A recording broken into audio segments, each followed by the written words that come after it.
Good evening, I'm Brett Baer. This may be one of the most important and difficult weekends of the Obama presidency.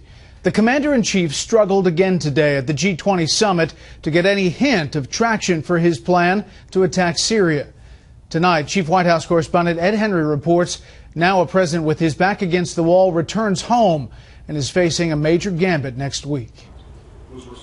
On the political ropes over Syria, the stakes could not be any higher for President Obama, who struggled to bring along more allies at the G20 summit and now comes home to face an even more fractious Congress and the pressure of a nationally televised address on Tuesday that may be his last hope of salvaging victory. There are times where we have to make hard choices if we're going to stand up for the things that we care about.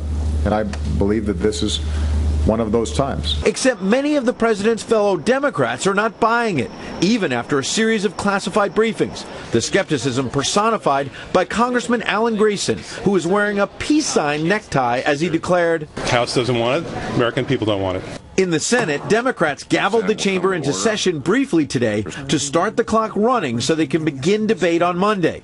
Yet even if the resolution authorizing military force passes there, support is cratering in the House, with a top House Republican aide telling Fox by early next week there could be up to 300 Democrats and Republicans publicly opposed. A spokesman for Republican Speaker John Boehner saying of next Tuesday's speech, quote, "Only a president can convince the public that military action is required. We only hope this isn't coming too late to make the difference."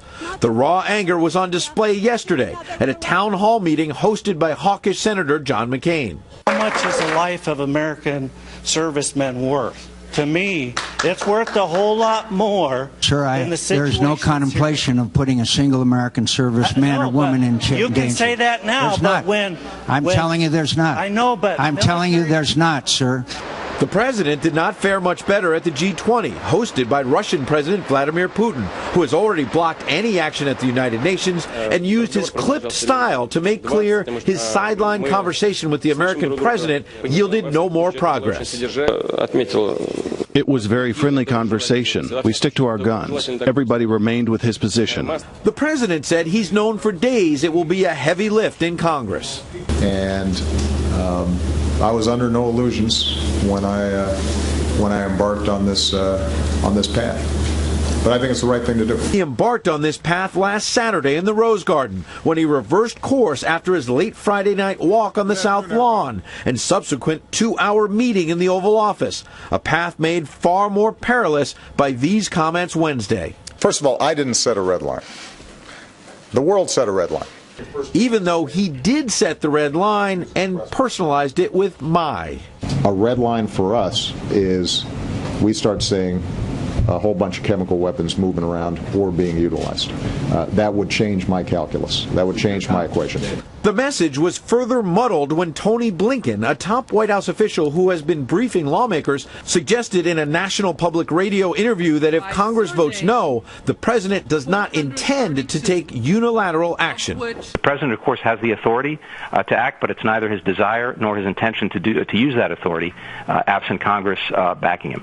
Asked repeatedly at his news conference if he'll act alone, the president ducked and insisted Blinken had not said what he said. But your deputy national security advisor said that it is not your intention to attack if Congress doesn't approve it. Is he right? I don't think that's exactly what he said, but I think I've answered the question.